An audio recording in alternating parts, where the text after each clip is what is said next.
भाइयों बहनों, माताओं, बुजुर्गों, आप सब लोगों का तहे दिल से शुक्रिया। आपने इतना गर्मजोशी के साथ स्वागत किया, इतना मान सम्मान दिया, इतनी प्यार मोहब्बत दी, बहुत बहुत शुक्रिया। दोस्तों, सुंदर नगरी के साथ, सीमापुरी के साथ बहुत पुराना रिश्ता है मेरा। सन 2000 में मैंने इनकम टैक्स डिपार्टमेंट में कमिश्नर हुआ करता था। इनकम टैक्स डिपार्टमेंट से मैंने 2 साल की छुट्टी लेके यहां सुंदर नगरी और सीमापुरी के अंदर गली गली में घूमना चालू किया था। 3 महीने तक मैं यहां रहा भी था, ये देखने के लिए कि एक गरीब आदमी किस तरह से जीता है, झुग्गियों के अंदर कैसे जीता है, पुनर्वास बस्तियों के अंदर कैसे जीता है, उसकी समस्याएं क्या है। वो नौकरी फिर छोड़ दी मैंने, और संतोष कोहली हुआ करती थी हमारी बहुत प्यारी बहन, जो अब शहीद हो गई। संतोष कोहली के साथ इन गलियों के अंदर मैं बहुत घूमा हूं, सीमापुरी और सुंदर नगरी की गलियों के अंदर। पिछले 1 साल से दिल्ली में इन्होंने राष्ट्रपति शासन लगा रखा है जी। राष्ट्रपति शासन का मतलब होता है कि केंद्र में जो सरकार हो, केंद्र में जिस पार्टी की सरकार होती है वही दिल्ली चला रही है। तो पिछले 6 महीने से एक तरह से दिल्ली में भारतीय जनता पार्टी दिल्ली की सरकार चला रही है। 6 महीने पहले इस देश के लोगों ने कांग्रेस से तंग आके, कांग्रेस ने इतनी महंगाई कर दी थी, इतना भ्रष्टाचार कर रखा था, कांग्रेस से तंग आके लोगों ने बीजेपी को खूब वोट दिए, बीजेपी को खूब सीटें देके जिताया। लोगों को लग रहा था कि अब बदलाव आया है, अब उनकी जिंदगी में कुछ सुख शांति आएगी। लेकिन दोस्तों, पिछले 6 महीने के अंदर भारतीय जनता पार्टी ने जितने वादे करे थे चुनाव के पहले, जितने वादे करे थे, एक एक वादे पे मुकर गई। और अब लोग ही कह रहे हैं जी ये तो यू टर्न सरकार है, जो कहती है उसका उल्टा करती है, जो कहती है उसका उल्टा करती है। याद करो, चुनाव के पहले इन्होंने कहा था महंगाई दूर करेंगे। इन्होंने नारा दिया था बहुत हुई महंगाई की मार, अब की बार मोदी सरकार। जनता ने सोचा जी महंगाई दूर हो जाएगी। मैं पूछना चाहता हूं, महंगाई दूर हुई क्या 6 महीने में? बढ़ गई ज्यादा। इन्होंने चुनाव जीतने के तुरंत बाद 20 दिन के अंदर सबसे पहले चीनी के दाम बढ़ाए, फिर रेल के किराए बढ़ाए, फिर सब्जियों के दाम बढ़ गए, फिर फलों के दाम बढ़ाए, फिर दूध के दाम बढ़ा दिए, फिर बिजली के दाम बढ़ाए। याद करो, चुनाव के पहले पूरी दिल्ली में होर्डिंग लगाए थे इन्होंने कि जीत गए तो 30% बिजली के दाम कम करेंगे। याद है? इन्होंने कहा था 30% बिजली के दाम कम करेंगे। 6 महीने में 1 पैसा कम नहीं किया इन्होंने, उल्टे 2 बार बिजली के दाम बढ़ा दिए इन्होंने। 15% बिजली के दाम बढ़ा दिया इन्होंने 6 महीने के अंदर। तो जो कहा उसका उल्टा किया इन्होंने। और एक और चीज जो आपको पता नहीं है, और ये अखबार वाले भी नहीं छापते आजकल, ये टीवी वाले भी नहीं दिखाते आजकल। 1.5 महीने पहले 108 दवाइयों के दाम, 108 दवाइयों के दाम, बड़ी बड़ी बीमारियों की दवाइयां हैं, 108 दवाइयों के दाम इन्होंने 10-10 गुने कर दिए। कैंसर, ब्लड प्रेशर और शुगर, इन तीनों बीमारियों की 108 दवाइयों के दाम इन्होंने 10-10 गुने कर दिए भाई साहब। कैंसर की एक दवाई है, ग्लिम्पेक्स है शायद उसका नाम, पहले 8,000 रुपए की आया करती थी जी, अब उन्होंने 1,08,000 रुपए की कर दी, 1,08,000 की। एक ब्लड प्रेशर की दवाई है, 142 रुपए की आया करती, अब 1,600 रुपए की कर दी। 142 रुपए की दवाई 1,600 रुपए की कर दी। बताओ गरीब आदमी कैसे अपना इलाज कराएगा? 108 दवाइयों के दाम बढ़ा दिए। तो इन्होंने कहा था महंगाई दूर करेंगे, महंगाई दूर करने का एक भी कदम नहीं उठाया, हर चीज के दाम बढ़ाते जा रहे हैं, हर चीज के दाम बढ़ा। फिर इन्होंने कहा था भ्रष्टाचार दूर करेंगे। चुनाव के पहले कहा था बहुत हुआ भ्रष्टाचार, अब की बार मोदी सरकार। हमने सोचा जी शायद भ्रष्टाचार ही दूर हो जाए। मैं पूछना चाहता हूं, रिश्वतखोरी कम हुई क्या? ये पुलिस वालों ने पैसे लेने बंद करे? नगर निगम वालों ने पैसे लेने बंद करे, ये ट्रांसपोर्ट डिपार्टमेंट वालों ने, रिश्वतखोरी के रेट और बढ़ गए आजकल, मैंने सुना है, गलत तो नहीं कह रहा जी, रिश्वतखोरी के रेट बढ़ गए आजकल, तो भ्रष्टाचार भी दूर नहीं करा। फिर इन्होंने कहा था अच्छे दिन आने वाले हैं, आए जी अच्छे दिन किसी के? दिल्ली में 2.5 लाख ई रिक्शे वाले हैं, यहाँ ई रिक्शे वाले हैं, यहाँ पे कई सारे ई रिक्शे वाले हैं।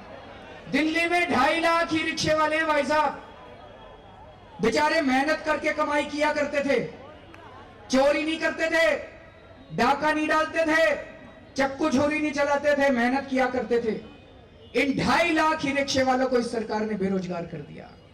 इन ई रिक्शे वालों से पूछो इनके अच्छे दिन आ गए क्या? अभी 10 दिन पहले वसंत कुंज में, रंगपुरी में इन्होंने झुग्गियां तोड़ दी। पूरी दिल्ली में पिछले 6 महीने में जगह जगह झुग्गियां तोड़ते जा रहे हैं ये बीजेपी वाले। अभी रंगपुरी में वो झुग्गी वाले बेचारे सारे सड़क के ऊपर सो रहे हैं इतनी ठंड के अंदर। अपने ही देश के लोग हैं जी, पाकिस्तान के थोड़ी हैं, अपने ही देश के लोग हैं। इनसे जाके पूछो झुग्गी वालों से इनके अच्छे दिन आ गए क्या?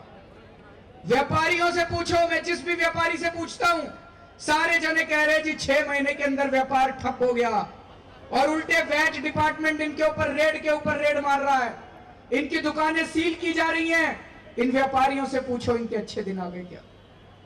फिर इन्होंने कहा था काला धन वापस लेके आएंगे, कह रहे थे स्विस बैंकों में 70 लाख करोड़ रुपया है, 70 लाख करोड़ रुपया। इन्होंने कहा था 70 लाख करोड़ रुपया लेके आएंगे 100 दिन में, और हर परिवार को 15-15 लाख रुपए फ्री में देंगे। आए जी किसी के अकाउंट में 15 लाख रुपए? झूठ बोला था इन्होंने। अभी इन्होंने जन धन योजना चालू करी है, जनता को कह रहे हैं बैंक अकाउंट खुलवाओ। सारी जनता बैंक अकाउंट खुलवा रही है, जनता को लगा इसी अकाउंट में आएंगे 15 लाख रुपए। रोज जनता जा जाके बैंक मैनेजर से पूछ रही है जी आ गए क्या 15 लाख रुपए? चवन्नी नहीं आई जी अभी तक तो। फिर धोखा दिया इन्होंने। वैसे मजाक अलग है भाई साहब, ये 70 लाख करोड़ आने वाले नहीं थे 100 दिन में, बेवकूफ बनाया था इन्होंने। मैं तो इनकम टैक्स में कमिश्नर था, मैं तो समझ गया था कि ये लोग बेवकूफ बना रहे हैं। कोई 70 लाख करोड़ क्या, 1 लाख करोड़ भी इनका आने वाला नहीं था। फिर इन्होंने कहा था एक लिस्ट है जी 624 हमारे देश के अमीर लोगों की लिस्ट है, देश के सबसे अमीर लोग हैं उस लिस्ट में। ये 624 लोग वो हैं जिनके स्विस बैंकों में खाते हैं। जब कांग्रेस की सरकार थी तो सुप्रीम कोर्ट ने कई बार कहा भाई ये लिस्ट बताओ जनता को, इस लिस्ट में कौन कौन है, किस किस के स्विस बैंकों में खाते हैं। कांग्रेसियों ने लिस्ट नहीं बताई। क्यों नहीं बताई? उसमें कांग्रेसियों के नाम थे, वो बताना नहीं चाह रहे थे। तब बीजेपी का भाई साहब रहने दो, कोई नहीं, भाई साहब जो बैठे हैं बैठे रहेंगे, खड़े खड़े रहेंगे, चिंता मत करो। कांग्रेसियों ने लिस्ट नहीं बताई क्योंकि उसमें लिस्ट में कांग्रेसियों के नाम थे। तब बीजेपी वाले कहते थे हमारी सरकार बनी तो हम लिस्ट बताएंगे, अमीरों के नाम बताएंगे जिन जिन के स्विस बैंकों में खाते हैं। अब बीजेपी वालों की भी सरकार बन गई, अभी भी नहीं बता रहे। क्यों नहीं बता रहे? जब बीजेपी की सरकार बनी उन्होंने लिस्ट देखी तो पता चला इसमें तो अपने वालों के भी नाम है, बीजेपी वालों के भी नाम है, कांग्रेस वाले दोनों ने चोरी कर रखी है जी, दोनों पार्टियों ने मिलके, दोनों पार्टी वालों के नाम है उस लिस्ट में, दोनों नहीं बता रहे। याद करो जब चुनाव हुए थे, चुनाव के टाइम बीजेपी वालों ने कितने पैसे खर्च करे थे, इतने बड़े बड़े होर्डिंग लगाए थे, टीवी चैनलों में ऐड दिए थे, अखबारों में इश्तिहार ऐड दिए थे। कहां से आया था जी इतना पैसा? जिन लोगों ने पैसा दिया था बीजेपी को उन सबके स्विस बैंकों के अंदर खाते हैं जी, उसके लिस्ट के नाम है उसमें, उस लिस्ट में उनके नाम है। कैसे बता दें? अगर ये बीजेपी वाले लिस्ट बता दें तो दिल्ली के चुनाव में वो पैसे देने बंद कर देंगे, हार जाएगी बीजेपी, वैसे भी हार रही है बीजेपी। तो बीजेपी वालों ने धोखा दिया जी, हर कदम पे धोखा दिया इन्होंने। आम आदमी, ये पूछना चाहता हूं, कई लोग मेरे को कहते हैं केजरीवाल जी अभी तो 6 ही महीने हुए हैं, अभी और मौका मिलना चाहिए इनको। मैं मानता हूं, लेकिन मैं ये पूछना चाहता हूं 49 दिन में आम आदमी पार्टी ने इतने सारे काम करके दिखा दिए, 6 महीने में ये एक भी काम नहीं कर सकते थे क्या? एक काम तो करके दिखा सकते थे ये भाई, एक भी काम बताओ, एक चीज सस्ती कर देते। एक हमने 48 घंटे के अंदर दिल्ली में बिजली के दाम आधे कर दिए थे। 48 घंटे के अंदर। ये 6 महीने में बिजली सस्ती नहीं कर सकते थे दिल्ली वालों की? बताओ, गलत तो नहीं कह रहा? 6 महीने में ये बिजली सस्ती नहीं कर सकते थे क्या? सारी दिल्ली परेशान हो रही है बिजली के बिलों से। पिछले चुनाव के पहले हमने भी कई वादे किए थे। मेरे को याद है यहीं पे सभा हुई थी, मैं कह के गया था आम आदमी पार्टी की सरकार बनेगी, दिल्ली में बिजली के बिल आधे करेंगे। ये मीडिया वाले कई मजाक उड़ाया करते थे मेरा, कहते थे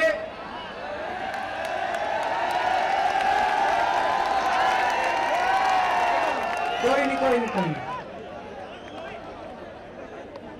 ये मीडिया वाले कहते थे कि दिल्ली में बिजली के दाम आधे नहीं हो सकते, केजरीवाल बेवकूफ बना रहा है। दोस्तों, मुख्यमंत्री बनने के 48 घंटे के अंदर दिल्ली में बिजली के दाम आधे कर दिए थे। किस किस के बिजली के दाम आधे हुए थे? जरा हाथ खड़े कर दो। सबके बिजली के दाम आधे हुए थे। मेरे को याद है जी, 102 डिग्री बुखार था मेरे को, फिर भी मैं फाइल साइन करने के लिए दफ्तर गया था। क्यों? मैंने आपको वादा किया था, वादा पूरा करना था।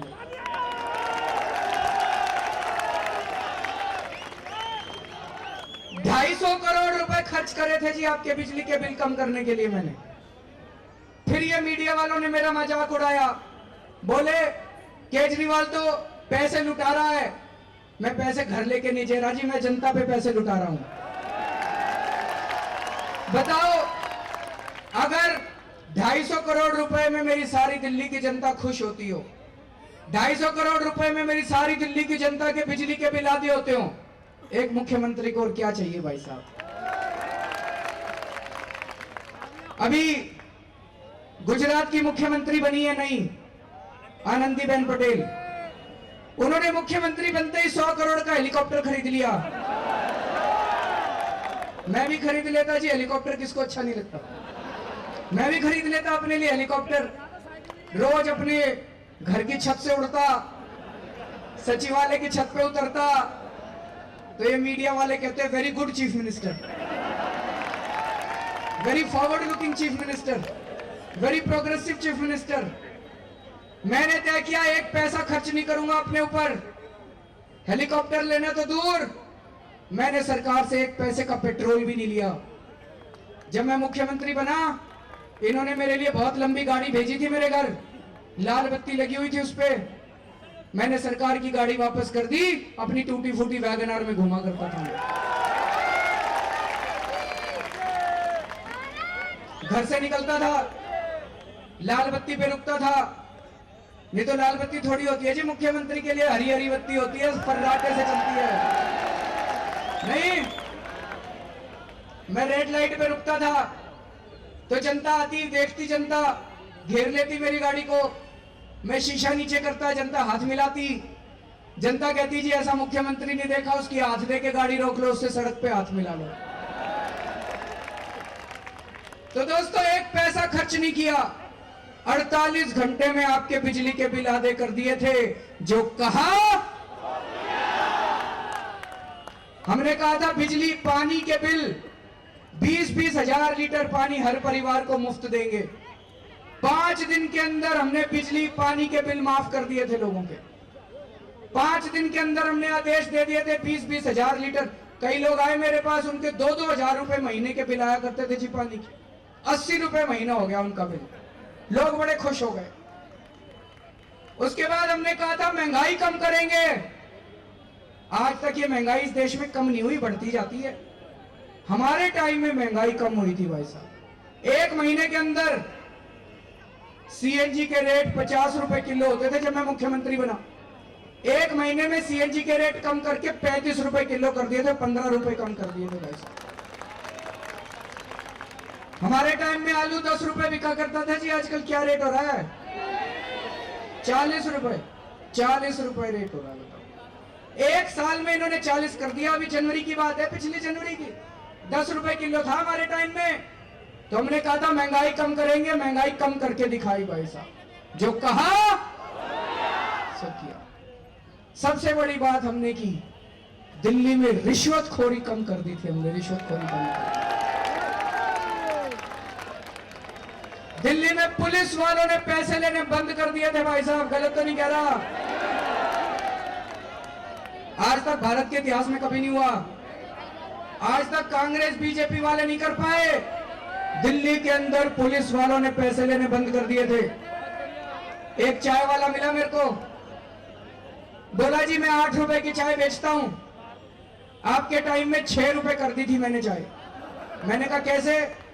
बोला जी 2500 रुपए लेके जाते हैं महीने के पुलिस वाले, उन्होंने पैसे ले जाने बंद कर दिया, मैंने चाय के रेट 6 रुपए की चाय। एक ट्रांसपोर्टर आया, बहुत बड़ा ट्रांसपोर्टर है, बहुत ट्रक चलते हैं उसके, बोला जी हर रेड लाइट पे हमारे पैसे बंधे हुए हैं, एक दिन में 1 लाख रुपए रिश्वत देता हूं कम से कम। आपके टाइम में 1 पैसा नहीं देना पड़ा, 49 दिन में 49 लाख रुपए बच गए मेरे। लेकिन आपको एक और बात बता दूं, बहुत सारे ऐसे पुलिस वाले हैं जो अपनी जान की बाजी लगा के हमारी रक्षा करते हैं। सारे पुलिस वाले गलत नहीं होते भाई साहब, बहुत सारे पुलिस वालों को मैं जानता हूं जो अपनी जान जोखिम में डाल के आप लोगों की रक्षा करते हैं। हमारे टाइम में एक पुलिस वाला था, शराब माफिया से लड़ता लड़ता शहीद हो गया। क्या जरूरत थी जी उसको शराब वालों से लड़ने की? पैसे ले लेता, घर चला जाता। क्यों लड़ा, क्यों मरा वो?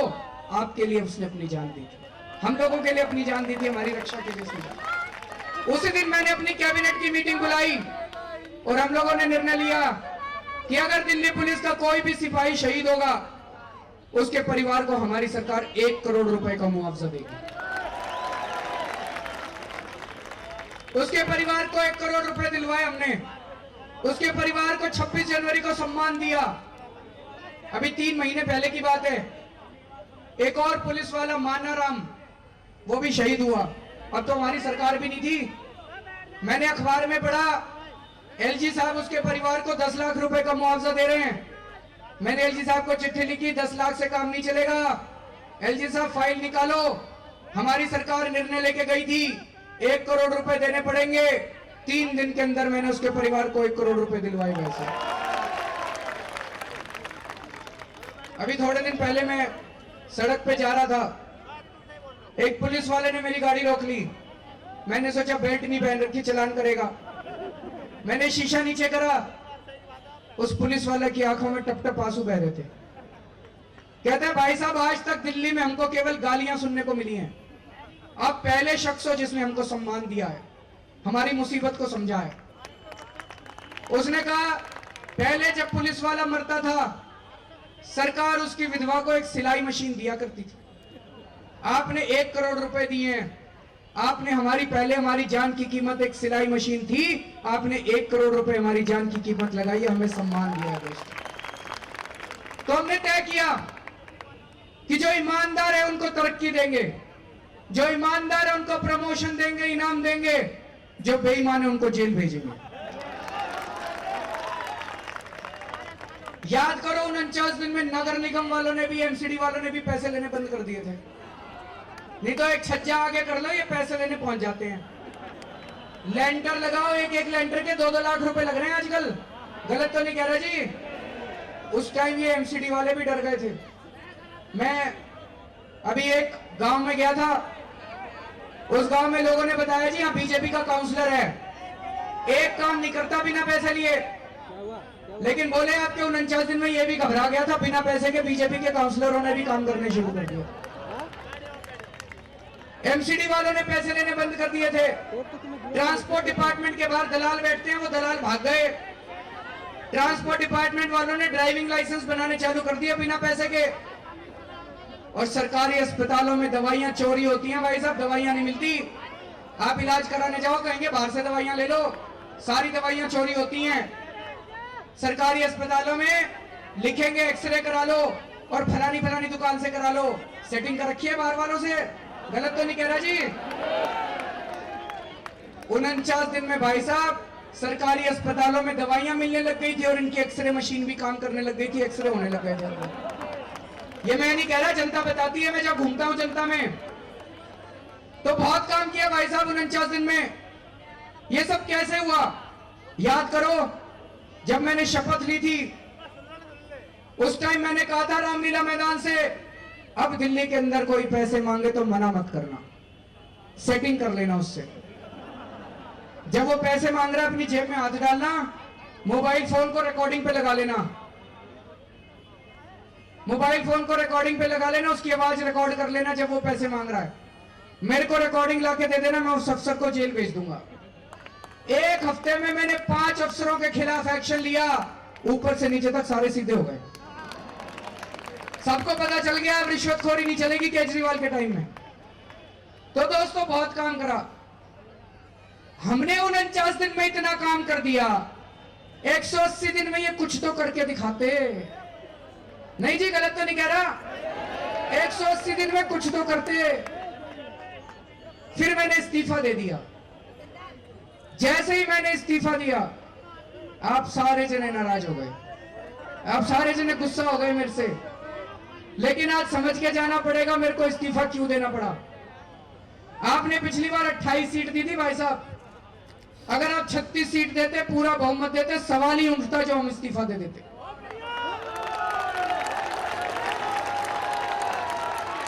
पिछली बार आपने सपोर्ट तो दिया, वोट तो दिया, थोड़ी सी कमी छोड़ दीजिए। 28 सीट दी, दिल्ली चलाने के लिए 36 सीट चाहिए। ये कांग्रेस वाले बोले हम समर्थन देंगे। हमने जनता से पूछा, जनता बोली जी ले लो समर्थन, जब तक देते हैं। हमने इनका समर्थन ले लिया। हमें क्या पता था ये अपने सगों के नहीं हुए, हमारे क्या होंगे। भाई साहब मेरा दिल जानता है, एक दिन इन्होंने काम नहीं करने दिया कांग्रेसियों ने, हर काम में रोड़ा अटकाते थे। मेरा दिल जानता है मैंने 49 दिन कैसे काटे, कैसे काम करा। जब काम करना मुश्किल हो गया तो मैंने इस्तीफा दिया था। मैंने ये सोच के इस्तीफा दिया था कि जनता हमारे काम से बहुत खुश है। अभी चुनाव होंगे, जनता 50 सीट देगी तो बिना कांग्रेसियों के 5 साल सरकार चलाएंगे। हमें क्या पता था दोस्तों ये चुनाव ही नहीं कराएंगे, ये राष्ट्रपति शासन लगा देंगे। हमें क्या पता था। यहां हमारी चूक हो गई भाई साहब, यहां गलती हो गई। हमें समझना चाहिए था ये बड़े शातिर हैं, ये चुनाव नहीं कराएंगे। दूसरा, जैसे हमने सरकार बनाने के पहले जनता से पूछा था, सरकार छोड़ने के पहले भी जनता से पूछना चाहिए था। एक गलती हुई भाई साहब, लेकिन राजनीति का पहला सबक, नए आए हैं जी राजनीति में, हम भी सीख रहे हैं। हमने राजनीति का, भारतीय राजनीति का पहला सबक तो सीख लिया, कुछ भी हो जाए इस्तीफा मत दो। ना जी, गलत तो नहीं कह रहा, नहीं तो जनता नाराज हो जाती है। इस बार इस्तीफा नहीं देना जी, 5 साल, इस बार किसी भी हालत में इस्तीफा नहीं देना। और एक चीज और है जी, बुरा मत मानना सारे जने, पिछली बार 28 सीट दी थी, 28 सीट में तो भाई साहब 49 दिन ही मिलेंगे। इस बार 50 सीट देना, 5 साल काम करके दिखाएंगे। 50 सीट देना, इस बार 5 साल काम करके दिखाएंगे। अब दिल्ली में चुनाव होने वाले हैं जी। दिल्ली में 3 पार्टियां हैं, बीजेपी, कांग्रेस, आम आदमी पार्टी। देखो जी, कांग्रेस तो आज कहीं नहीं खड़ी, कांग्रेस तो रेस में ही नहीं है। कांग्रेस को वोट मत दे देना, कांग्रेस को वोट देना बेकार है, कुएं में डालने के बराबर है कांग्रेस को वोट देना। गलत तो नहीं कह रहा, कांग्रेस को वोट देके बेकार मत करना। इस बार सीधे बीजेपी और आम आदमी पार्टी में टक्कर है। अब ये पिछले चुनाव के पहले बीजेपी वाले कह रहे थे 30% बिजली के दाम कम करेंगे, 30% कम करेंगे। करे नहीं, इन्होंने झूठ बोला था, पर कह तो रहे थे, कम से कम झूठ ही कह रहे थे। इस बार इन्होंने कहना ही बंद कर दिया, इस बार कह ही नहीं रहे। आम आदमी पार्टी कह रही है कि हमारी सरकार बनी तो 50% बिजली के दाम कम करेंगे। हमने जो कहा वो करके दिखाया था, और अब जो कह रहे हैं वो भी करके दिखाएंगे। तो यहां कितने लोग हैं जो अपने बिजली के बिलों से दुखी हैं? सारे दुखी हैं। तो भाई साहब, अगर अपने अपने बिजली के बिल कम कराने हैं तो कौन सी पार्टी करेगी? आम आदमी पार्टी। महंगाई कम करनी है तो कौन सी पार्टी करेगी? आपके पानी के बिल माफ करने हैं तो कौन सी पार्टी करेगी? आम आदमी पार्टी। रिश्वतखोरी कौन सी पार्टी बंद करेगी? तो भाई साहब आम आदमी पार्टी को वोट देना। इस बार सरकार बनेगी, फिर से रिश्वतखोरी बंद करेंगे, फिर से बिजली के बिल आधे करेंगे, फिर से पानी के बिल माफ करेंगे, फिर से महंगाई कम करेंगे। और 2-3 बातें हैं जो मैं यहाँ कहना चाहता हूं। यहाँ बहुत सारे लोग झुग्गी के लोग हैं। पिछले 6 महीने के अंदर दिल्ली के अंदर भारतीय जनता पार्टी ने कई इलाकों के अंदर झुग्गी तोड़ी है भाई साहब। जब मैं मुख्यमंत्री था तब भी इन्होंने, डीडीए वालों ने झुग्गी तोड़ने की कोशिश करी थी। मैंने इनको लिखी थी चिट्ठी, एलजी साहब को भी लिखी थी कि एक भी झुग्गी नहीं तोड़ी जाएगी मेरी सरकार के अंदर। अगर कोई झुग्गी तोड़नी है पहले उनको पक्का मकान दो, उसके बाद झुग्गी तोड़ी जाएगी भाई साहब। दिल्ली के अंदर 5 लाख झुग्गियां हैं। आम आदमी पार्टी की सरकार 5 लाख नए मकान बनवाएगी दिल्ली के अंदर। पहले मकान देंगे इनको, झुग्गी किसी भी हालत में नहीं टूटेगी भाई साहब। आज मैं आपको आश्वासन देके जा रहा हूं। मेरे को लगता है सर के ऊपर छत सरकार नहीं देती, ऊपर वाला देता है। अगर सरकार आपको छत नहीं दे सकती तो आपकी छत छीनने का कोई अधिकार नहीं है सरकार को। दूसरी चीज, यहां पे बहुत सारे रीसेटलमेंट कॉलोनी के पुनर्वास बस्ती के लोग भी बैठे हैं। नई सीमापुरी, पुनारी, सीमापुरी, आप सारे लोगों को जमीन दी थी सरकार ने, 25-25 गज, 20-20 गज, 12-12 गज अलग अलग इलाकों में। ये सब जमीन अभी भी लीज पे है, फ्री होल्ड नहीं हुई है। गलत तो नहीं कह रहा जी? अभी भी फ्री होल्ड नहीं हुई है। पिछली कांग्रेस की सरकार ने स्कीम निकाली थी कि 12-12 लाख रुपए में फ्री होल्ड करेंगे। भाई साहब पुनर्वास बस्ती में अमीर आदमी थोड़ी रहते हैं, गरीब आदमी रहते हैं। 12 लाख में तो नया मकान आ जाएगा। हमारी सरकार, हमने तय किया है कि अगर हमारी सरकार बनेगी तो जो ओरिजिनल अलॉटी है, जिसने अपना प्लॉट बेचा नहीं है, उसको केवल 10,000 रुपए के अंदर उसका पक्का कर देंगे जी, उसको फ्री होल्ड कर देंगे। और जिन्होंने बेच दिया 1 बार 2 बार, उनका केवल 50,000 रुपए के अंदर उनका हम फ्री होल्ड कर देंगे, उनको 12 लाख रुपए नहीं लेंगे जी। हमारे पास पैसे नहीं है जी, सबको बता देना जरा अपने पड़ोस में जाके। बता दोगे ना आप लोग? बता देना अपने पड़ोस में जाके। 2 बात और करनी है। महिला सुरक्षा। आज हमारी दिल्ली की महिलाएं सुरक्षित नहीं है जी। घर से लड़की निकलती है कॉलेज के लिए, माँ बाप का दिल धक धक करता रहता है, पता नहीं ठीक ठाक वापस आएगी कि नहीं आएगी। गलत तो नहीं कह रहा? दिल्ली के अंदर बहुत कुकर्म हो रहे हैं। दिल्ली को भारत की बलात्कार की राजनीति, रेप सिटी कहते हैं अंग्रेजी में, रेप सिटी। हमने महिलाओं को सुरक्षा देने के लिए बहुत बड़ा प्लान बनाया है जी। मैं आपको बताता हूं, बताना ठीक है कि नहीं है।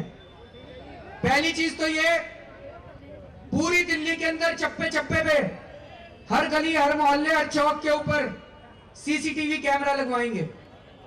अगर कोई गलत काम करेगा उसकी रिकॉर्डिंग हो जाएगी। अगले दिन पुलिस उसको पकड़ लेगी, पता चल जाएगा किसने करा था।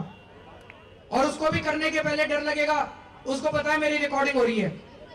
दूसरी चीज, ठीक है ये गलत तो नहीं है, सही है। दूसरी चीज, एक लड़की जब बस में चढ़ती है, बस में भीड़ हो तो उससे बहुत गलत छेड़छाड़ करते हैं लड़के, और बहुत घिन आती है जी। हमने तय किया है हर बस के अंदर एक सिक्योरिटी गार्ड, एक सिक्योरिटी मार्शल लगाएंगे। अगर कोई लड़की को छेड़ेगा और लड़की चिल्लाएगी मार्शल मार्शल, वो वहीं बैठा होगा जी गाड़ी के अंदर, वो तुरंत आएगा, उन लड़कों को पकड़ेगा और थाने के अंदर जमा करा देगा। किसी लड़के की हिम्मत नहीं होगी जो बस के अंदर किसी लड़की को हाथ लगा दे। गलत तो नहीं है जी? यहां औरतें खड़ी है, ठीक है ना? तीसरी चीज, खुदा ना खास्ता कोई लड़की कहीं फंस जाती है तो इसके लिए तकनीक, टेक्नोलॉजी का इस्तेमाल करेंगे। पूरी दिल्ली को वाईफाई सिटी बनाएंगे, वाईफाई इंटरनेट के जरिए जोड़ेंगे। फ्री वाईफाई होगा, फ्री वाईफाई। तो आप सारे अपने मोबाइल में फ्री वाईफाई इस्तेमाल कर सकते हो। लेकिन इससे महिलाओं की सुरक्षा बढ़ेगी। हर मोबाइल पे हम एक बटन देंगे, सुरक्षा बटन। अगर कोई लड़की कहीं फंस जाती है, जैसे ही वो बटन दबाएगी पुलिस कंट्रोल रूम में पता चल जाएगा वो लड़की एग्जैक्टली कहां है। 5 मिनट के अंदर पुलिस वहां पहुंच जाएगी और उस लड़की को बचा लेगी दोस्तों।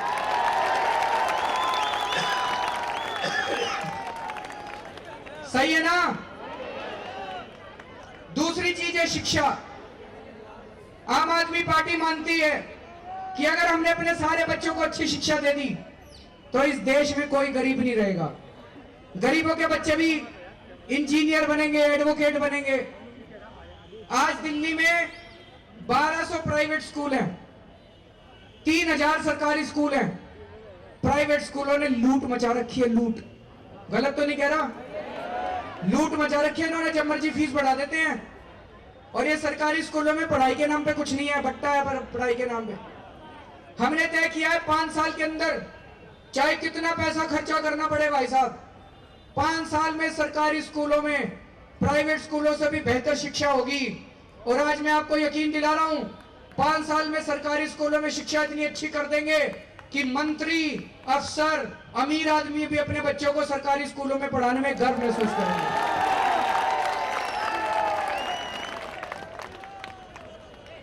5 साल में ऐसी व्यवस्था कर देंगे, दिल्ली के अंदर कोई बच्चा पैदा होगा, उसकी शिक्षा की जिम्मेदारी मेरी होगी, मुख्यमंत्री की होगी उसकी शिक्षा की जिम्मेदारी। अगर उसका कहीं एडमिशन नहीं होता, आप मुख्यमंत्री के घर में ले आना बच्चे को, मैं एडमिशन कराऊंगा, मैं फ्री में उसकी पढ़ाई कराऊंगा। 12वीं क्लास तक हर बच्चे की पढ़ाई मुफ्त होगी सरकारी स्कूलों में। 12वीं के बाद आज अगर बच्चा कॉलेज में एडमिशन लेने जाता है, यहां बहुत सारे बच्चे खड़े हैं, बताना 95% वाले को भी एडमिशन नहीं मिलता जी। गलत तो नहीं कह रहा बच्चों? 95% में भी एडमिशन नहीं मिलता। 95% कम नहीं होते भाई साहब, बड़ी मेहनत करनी पड़ती है। क्यों नहीं मिलता एडमिशन? क्योंकि पिछले 10 साल में इन्होंने दिल्ली में एक भी कॉलेज नहीं खोला।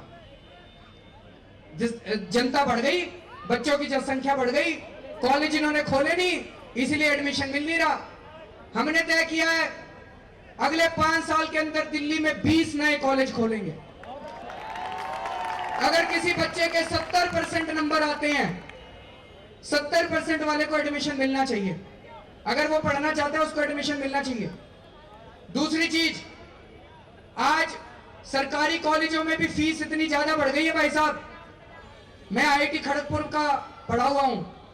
मेरे जमाने में 32 रुपए महीना फीस लगा करती थी। अब मेरी बेटी का एडमिशन हुआ है जी IIT दिल्ली में, 50,000 रुपए जमा कराए हैं अभी 6 महीने के।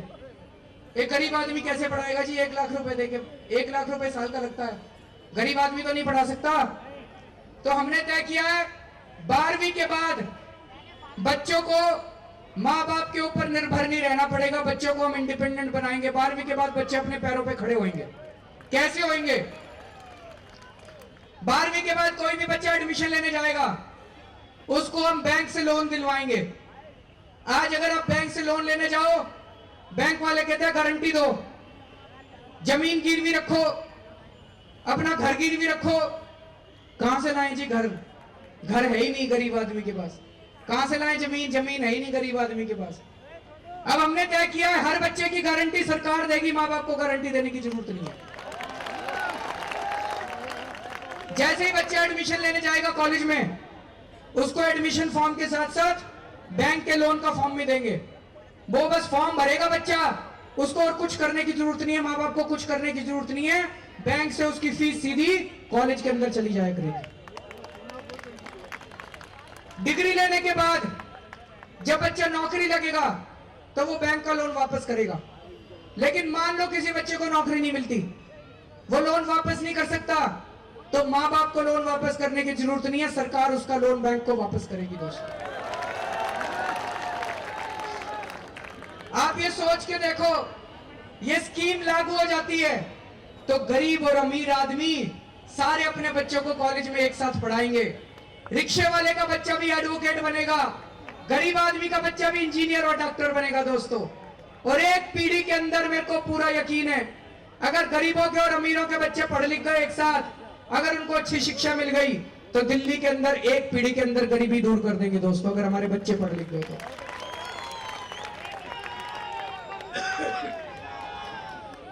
तो दोस्तों बहुत सारे ऐसे प्लान बना रखे हैं, हमारी बहुत बड़ी टीम है जो इस पे काम कर रही है कि बिजली कैसे देंगे आपको, 24 घंटे बिजली कैसे देंगे, सस्ती बिजली कैसे देंगे, हर घर में पानी कैसे पहुंचाएंगे। बहुत सारे प्लान बना रखे हैं जी, लेकिन वो प्लान तो तब होंगे ना जब जीतेंगे। पहले तो जीतना पड़ेगा, गलत तो नहीं कह रहा। तो अब आप लोगों की जिम्मेदारी है जिताने की।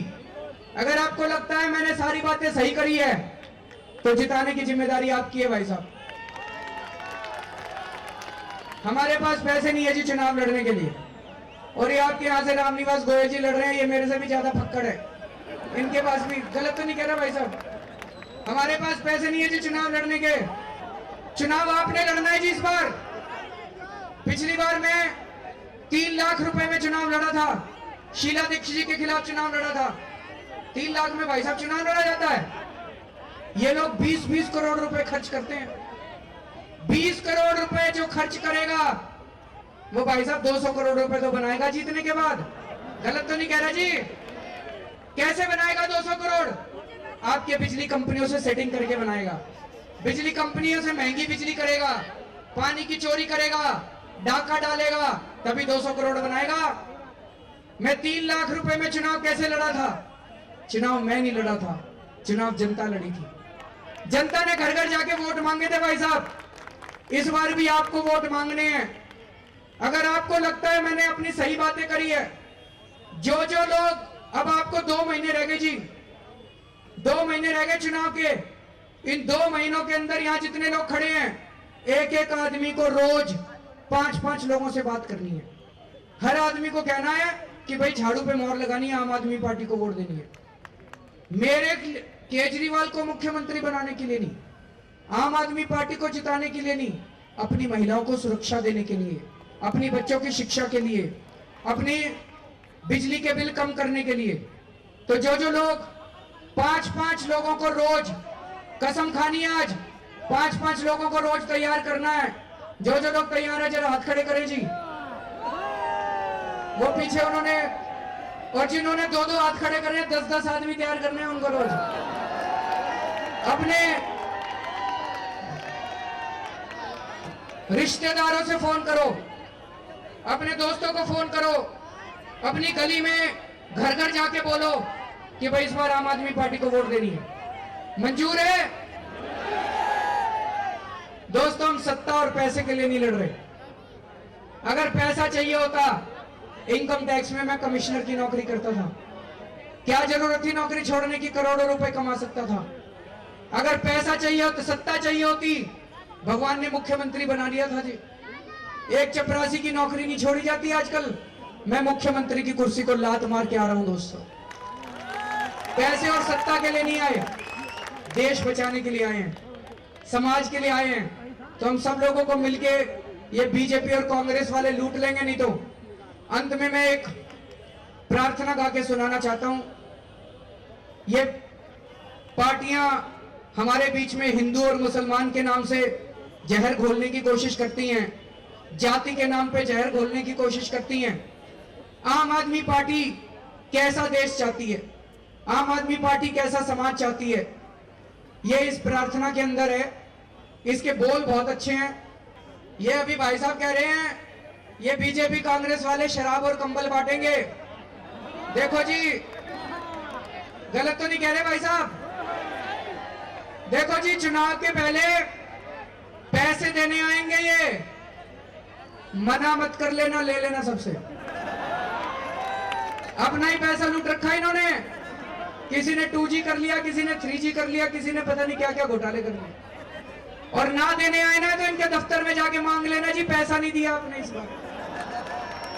कांग्रेसियों से भी ले लेना, बीजेपी वालों से भी ले लेना, कंबल भी ले लेना, साड़ी भी ले लेना, दारू मत लेना, दारू घर बर्बाद कर देती है। पैसा सबसे ले लेना, लेकिन वोट झाड़ू पे पड़ेगा। इस बार धोखा देना है इन लोगों को। ये 65 साल से अपने को धोखा देते आ रहे हैं। इस बार पैसे सबसे लेंगे, लेकिन वोट झाड़ू पे लगाएंगे। गलत तो नहीं कह रहा माजी?